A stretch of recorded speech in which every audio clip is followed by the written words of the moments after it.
La thèse de Sylvain Roche sur les énergies marines renouvelables est une trajectoire sur 20 ans et c'est bien une trajectoire adisciplinaire parce que les énergies marines renouvelables sont vraiment adisciplinaires. Qu'est-ce que ça signifie?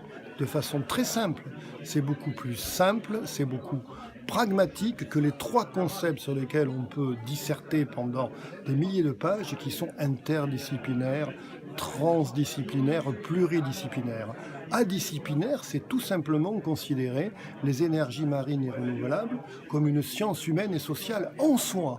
Adisciplinaire et en partant d'une discipline privilégiée, qui par exemple est soit l'économie, soit l'histoire économique, et d'utiliser les raisonnements, les références, les méthodes, et de ne pas rester dans un appareil critique qui nuit à la densité de la parole. Donc traiter de l'histoire des énergies marines renouvelables, c'est traiter aussi de la passion de toutes les formes de mobilisation des ressources de la mer, c'est traiter de ce qui est humain, de ne pas considérer uniquement les impasses, les succès et les échecs.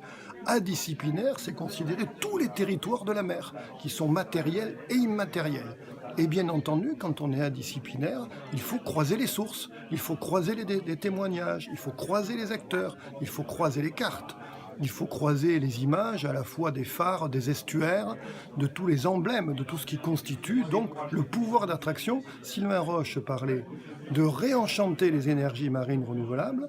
Ce réenchantement, pour l'instant, serait plutôt une désillusion, mais comme il l'a expliqué, il peut y avoir des résurgences, des rebonds à partir des prix, et effectivement, on peut espérer, dans le rétrospectif et le prospectif, qu'en 2030, les énergies marines renouvelables seront au top de l'agenda, seront sur le dessus de l'agenda.